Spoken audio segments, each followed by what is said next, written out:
غریبوں کے بھی حالات سنو. نیو کراچی میں امامت کرتا تھا تو اس وقت زیادہ مشہور نہیں تھا, باہر نکل کے ٹہلتا تھا میں. ہائے ہائے کیسے کیسے دور تھے. ابھی کہیں گیا میں جوڑیا بازار میں, کہیں جانا تھا مجھے, گارڈ وارڈ ساتھ تھے, مجھے پرانا زمانہ یاد آیا کہ کیسے جوڑیا بازار میں مزے سے گھومتے تھے یار. ہائے ہائے ہائے رفیع بھائی اپنا ہی مزہ ہوتا ہے. وہاں جا رہے ہیں, ادھر گولا گنڈا کھا رہے ہیں, ادھر اس کے وہ نہیں ہے, وہ بنس روڈ پہ دیکھا ہے وہ دہی بڑے, ادھر بیٹھے دہی بڑے پیل دیے. تھوڑا آگے گئے وہاں اس کی وہ بھی بڑی مشہور تھی, بریانی بھی اور حلیم بھی.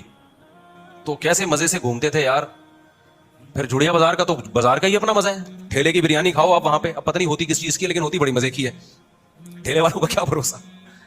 بیٹھتے تھے, اب تو کہیں ہو ہی جا ہی نہیں سکتے. تو میں ایسے ہی کہیں گارڈوں کے ساتھ گزر رہا تھا تو مجھے پرانا زمانہ یاد آیا. میں نے کہا یار کتنا مزہ تھا یار.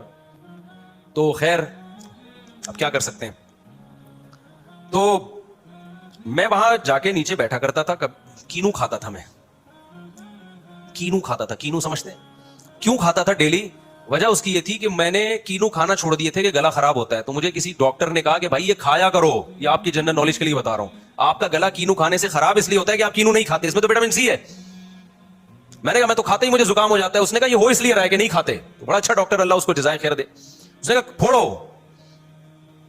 اب ہم جب سرگودا گئے, کینو کا موسم تھا, ہمارا ننیال تھا نا سرگودا میں, تو ہمارے رشتے داروں نے کینو لا کے رکھے. میں نے ایک کھایا, میرا گلا خراب. میں نے کیا کیا, نمک کے غرارے کیے, اس گلے کو ٹھیک کر کے دوسرا پھوڑا, پھر گلا خراب. ہم نے پھر اس گلے کو ٹھیک کر کے تیسرا پھوڑا. پھر جو پھوڑے پوری رات بیٹھ کے کینو کھاتے تھے, گلا خراب نہیں ہوتا تھا. پھر تو یہ مجھے تجربہ ہے کہ یہ اس سے گلا خراب اس لیے ہو رہا ہے کہ آپ کا گلا ہی ٹھیک نہیں ہے, یہ کھاؤ تو گلا صحیح ہوگا. تو پھر میں نے کہا کینو کے موسم میں کینو مالٹے نہیں چھوڑنے میں نے. اچھا اور بھی بہت ساری چیزیں ٹھیک ہو گئی نا, جو الرجی وغیرہ ہوتی تھی. تو وٹامن سی بڑی زبردست چیز ہے بھائی. تو میں نے کیا کیا, میں جا کے روزانہ اس ٹھیلے پہ کینو پھوڑتا تھا. کھانے وانے کا میرے یہاں کوئی کانسیپٹ, پاکستانی قوم کیا ہی کانسیپٹ نہیں ہے. ہم کھاتے کہاں ہیں میرے بھائی, یہ کھانے کا لفظ استعمال مت کیا کرو. ہم کیا کرتے ہیں, پھوڑتے ہیں.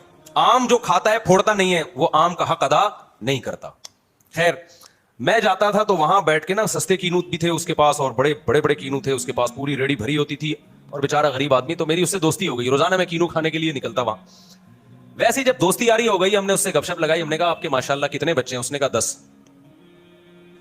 میں نے کہا یار اور کوئی کاروبار آپ کا؟ کہہ رہے بس یہ ریڑھی لگاتا ہوں اور کوئی بزنس نہیں ہے. میں نے کہا 10 کو کھلا لیتے ہو؟ کہہ رہے اللہ کا فضل ہے, آپ ہمارے گھر آ کے دیکھو, اللہ نے بڑی برکت دی ہے. تو میں نے کہا ماں باپ کہاں رہتے ہیں؟ کہہ رہے وہ بھی میرے ساتھ ہیں. کہہ رہے میرا دوسرا بھائی ہے, اس کے 2 بچے ہیں, اس کا بزنس مجھ سے زیادہ. بچے کتنے؟ 2. اور بوڑھے ماں باپ کو بھی اس نے نہیں رکھا کیونکہ مہنگائی کا دور ہے بقول اس کے. تو وہ کس نے رکھے ہیں؟ کہہ رہے وہ بھی میں نے رکھے ہیں. نہ وہ میری کتاب جانتا تھا, نہ وہ اس نے میرے بیانات کبھی سنے تھے اس موضوع پر. سمجھ رہے ہو, اتنا خوش یہ دے دنادن بیچ رہے ہیں, جیسے نہیں کینو والے چیخ رہے ہوتے آ جاؤ لے لو. کراچی میں ایک اسٹائل ہے نا. تو میں اس کو دیکھ رہا ہوں, اس کے چہرے پہ خوشی کے آثار. کہہ رہا ہم نے تو اپنے ابا اماں کو بھی رکھا ہوا ہے. تو میں نے کہا تمہارے بھائی کے کم کیوں؟ کہہ رہا ہے وہ کہتا ہے بھائی اس غربت میں کہاں سے کھلائیں گے. تو میں نے کہا تمہیں یہ خیال نہیں آتا؟ کہہ رہے بھائی جس اللہ نے ہمیں کھلا پلا کے بڑا کیا ہے, یہ اولاد تو اللہ کی مخلوق پہلے ہے, ہماری اولاد بعد میں ہے. میں نے کہا دیکھو یار, یہ کینو بیچ رہا ہے, دل بھی خوش,